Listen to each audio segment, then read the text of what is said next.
الو اور لومڑی کی کہانی۔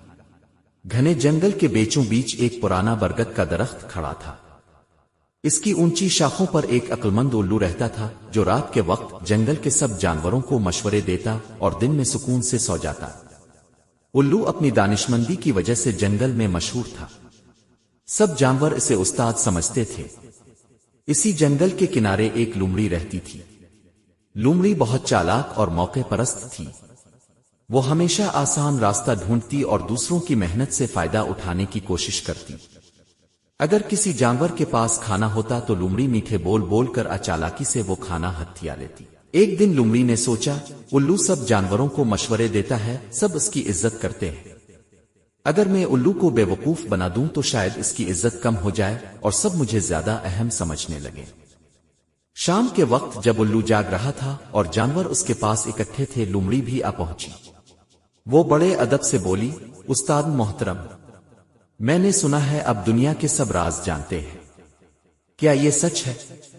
الو نے مسکرا کر جواب دیا، بیٹی، علم کبھی مکمل نہیں ہوتا، مگر جو کچھ میں جانتا ہوں وہ تم سب کے فائدے کے لیے بانٹتا ہوں۔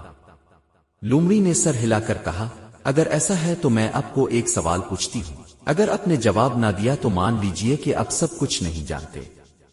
الو نے کہا، سوال پوچھو۔ لومڑی نے اپنے پنجوں کے بیچ ایک چھوٹی سی چڑیا پکڑ رکھی تھی۔ اس نے الو سے پوچھا، بتائیے میرے پنجوں میں جو ہے وہ زندہ ہے یا مردہ؟ اس نے یہ سوال بڑی چالاکی سے بنایا تھا۔ اس کا سوچنا یہ تھا کہ اگر الو کہے گا وہ زندہ ہے تو وہ چڑیا کو مار دے گی، اور اگر الو کہے گا وہ مردہ ہے تو وہ اسے آزاد کر دے گی۔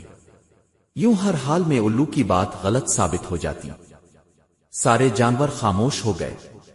جنگل میں سنوٹا چھا گیا۔ سب دیکھنا چاہتے تھے کہ الو کیا جواب دیتا ہے۔ الو نے چند لمحے اپنی آنکھیں بند کی اور پھر دھیرے سے بولا، بیٹی لومڑی، اس کا جواب تمہارے اپنے ہاتھ میں ہے۔ اگر تم چاہو تو یہ پرندہ زندہ ہے، اگر چاہو تو مردہ ہو جائے گا۔ زندگی اور موت کبھی دوسروں کے علم سے نہیں بلکہ انسان جانور کے اپنے فیصلے سے جڑی ہوتی ہے۔ یہ سن کر سارے جانور حیران رہ گئے۔ الو نے نہ صرف لومڑی کے جال کو سمجھ لیا بلکہ ایک سبق بھی دیا۔ لومڑی شرمندہ ہو کر پیچھے ہٹ گئی اور اس دن کے بعد اس نے الو کو کبھی چیلنج کرنے کی جرات نہ کی۔ اس کہانی کا سبق یہ ہے کہ عقل اور دانائی ہمیشہ چالاکی پر غالب آتی ہے۔